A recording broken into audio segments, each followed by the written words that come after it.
Hi guys, Vinayaka Chavithi రోజు చాలామంది పల్లెల నుంచి తెచ్చి అయితే అమ్మారు వెలక్కాయలను అయితే.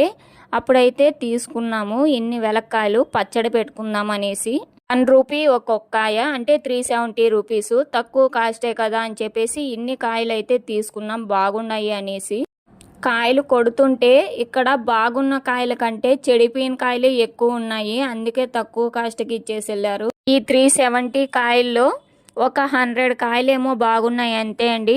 మిగిలిన కాయలన్నీ ఈ విధంగా నల్లగా బూజు పట్టిపోయి చెడిపోయాయండి, చాలా వరకు వేస్ట్ అయిపోయాయి. ఇంకా కొన్ని కాయలు అయితే మాగిపోయాయి. ఇవి పచ్చడికైతే అస్సలు పనికిరావండి, పచ్చిగా ఉంటేనే పచ్చడికి బాగుంటాయి. నాకైతే నా స్కూల్ డేస్ గుర్తొచ్చాయండి. ఈ వెలగ పండును చూడగానే మా స్కూల్కి దగ్గరలో అయితే ఒక వెలగ చెట్టు అయితే ఉంటుంది. అక్కడ చెట్లో నుంచి కాయ కింద పడగానే సౌండ్ అయితే మాకు వినిపిస్తుంది స్కూల్ దగ్గరకైతే. ఎప్పుడెప్పుడు బ్రేక్ ఇస్తారా, ఎప్పుడెప్పుడు వెలగ చెట్టు దగ్గరికి వెళ్దామా అనే ఉంటుంది ధ్యాస మొత్తం. ఈ ఇంటికి బెల్ కొట్టగానే వెంటనే పరిగెత్తా వెలగ చెట్టు దగ్గరికి వెళ్ళి కాయ అయితే తీసుకొని బ్యాగ్లో పెట్టుకొని ఇంటికి వెళ్ళి బ్యాగ్లోని వెలక్కాయ తీసుకొని పగలు కొట్టేసి ఆ గుజ్జంతా ఒక బాక్స్లో అయితే తీసుకొని బాగా స్మాష్ చేసి అందులోనే కొద్దిగా అయితే బెల్లం వేసుకొని ఆ బెల్లము ఆ వెలగపండు మొత్తం బాగా మిక్స్ అయ్యే విధంగా ఈ విధంగా కలపాలి. బెల్లంని అయితే తురుము వేసుకోండి, బాగా మిక్స్ అయిపోతుంది. అలానే వేసామంటే గడ్డలు గడ్డలుగా అలానే ఉంటుంది బెల్లం అయితే.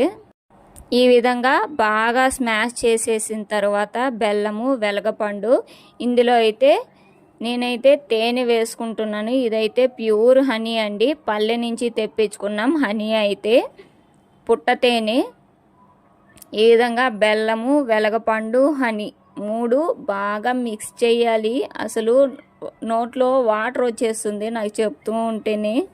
ఈ విధంగా 3 ఐటమ్స్ని బాగా మిక్స్ చేసి ఒక 5 to 10 మినిట్స్ అలానే వదిలేయాలి. అది బాగా ఊరాలి.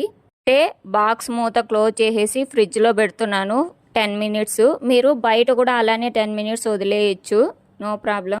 నేనైతే ఫ్రిడ్జ్లో పెడుతున్నాను. ఫ్రిడ్జ్లో పెట్టిన 10 మినిట్స్కి నేను బయట తీస్తున్నాను. మీకు కూడా ఇలాంటి తీపి జ్ఞాపకాలు ఉంటే స్కూల్ డేస్లో నాకు తప్పకుండా కామెంట్ బాక్స్లో కామెంట్ చేయండి. మూత ఓపెన్ చేసి చూడగానే మీకు కూడా తినాలనిపిస్తుంది కదా, అయితే తప్పకుండా నా వీడియో చూసి ఖచ్చితంగా ట్రై చేయండి. టేస్ట్ అయితే అదిరిపోతుంది అసలు. హెల్త్ బెనిఫిట్స్ కూడా చాలా ఉన్నాయండి ఈ పండు వల్ల.